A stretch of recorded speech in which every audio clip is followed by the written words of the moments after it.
আসসালামু আলাইকুম ভাই ও বোনেরা, আপনারা কেমন আছেন? আলহামদুলিল্লাহ, আপনাদের দোয়ায় আমি ভালো আছি। আমাদের বাংলাদেশে একটা খুশির খবর এবং আনন্দ বিষয়।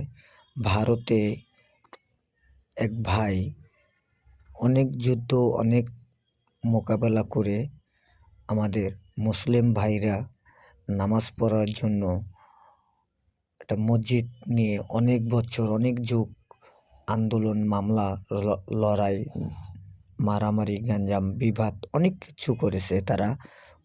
লাস্ট ফিনিশিংয়ে শেষ পর্যায়ে আমরা মুসলমান, আমরা ভাই জয় হয়েছে এবং আমাদের মনের আশা আল্লাহ পাক পূরণ করে দিয়েছে।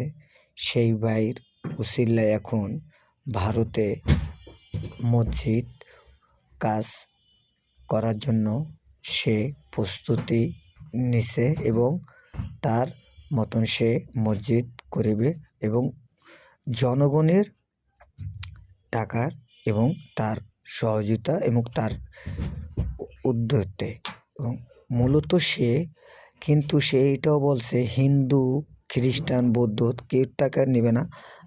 আমাদের মুসলিম ভাই ও বোনেরা, তাদের ভিতরে অনেক ধনী, শিল্পপতি এবং অনেক বড় মনের মানুষ আছে এবং গরিব হলেও তারও মন আছে, কিন্তু তার অর্থ নাই। কিন্তু এই কথাগুলো ভাইও কিন্তু বলে গেছে।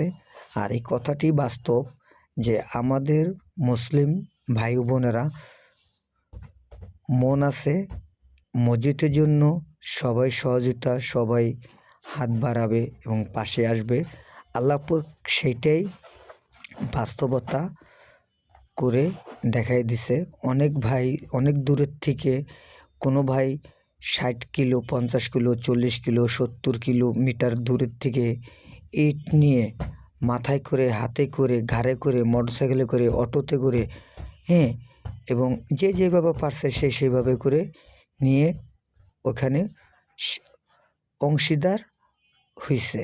আর এটাই একটা আনন্দ, এটাই একটা ভালোবাসা, এটাই আমাদের মুসলমানের হলো স্মৃতি এবং এটাই আমাদের সবচেয়ে মূল্যবান ধনী এবং আশা।